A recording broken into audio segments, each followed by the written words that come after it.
oldinga intilmoq ko'p yaxshi. Kelajakka qo'l bermoq ko'p foydali.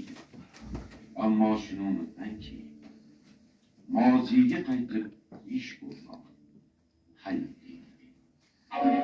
Jadidlar kurashining asl g'oyasi yagona zaminga ega Turkistonda ozod va farovon jamiyat qurish edi. Ol bayrog'ingni qalbing uyg'onsin. Qullik, asorat barchasi yonsin. Qur yangi davlat, yovlar o'rtansin. O'sib Turkiston qaddin ko'tarsin. Jadidlar millatni, vatan saodati, uning baxti va ravnaqi uchun, millat taraqqiy topishi, yurt ozodligi uchun fidoyilik ko'rsatishga da'vat etgan edilar. Bizlarni xonavayron qilgan tarbiyasizlik va jaholatdir. Faqirlik, darbadarlik, xorliklarning hammasi ilmsizlikning mevasidir. Millat taqdir va istiqbolni belgilovchi milliy kadrlarni yetishtirib, xalqimizni dunyo miqyosida fikrlay oladigan, chet ellar bilan siyosiy, iqtisodiy, madaniy, ma'naviy munosabatlarda jahon andozalari darajasida ish yuritadigan millatga aylanishiga umid qildilar.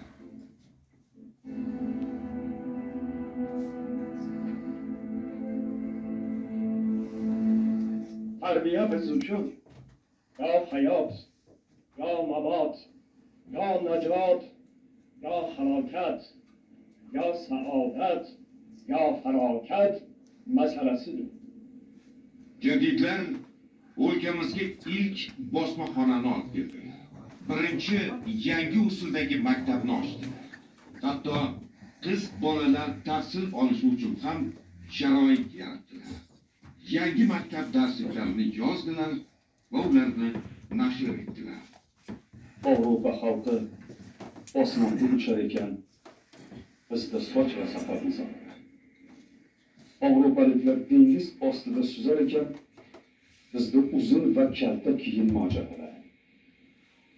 Avropa shaharlari bugun elektr bilan yoritilur va isitilur ekan, bizning maktablarda tibbiyot va jo'grafiyani o'qitmaslik ixtirollari. Jadidlar xalqni boshi bet ko'chadan olib chiqishning yagona to'g'ri yo'li nafaqat ma'rifatda, ta'limda, siyosatda, balki turkiy xalqlarning birligida deb bilganlar. Turma, yugur, turma, tirish, bukilma, yuksal, hurkma, kirish, qo'rqma, yopish, charchama, qo'zg'al. Jadidlar yangi zamonni ilm ma'rifat asosiga qurilgan ilg'or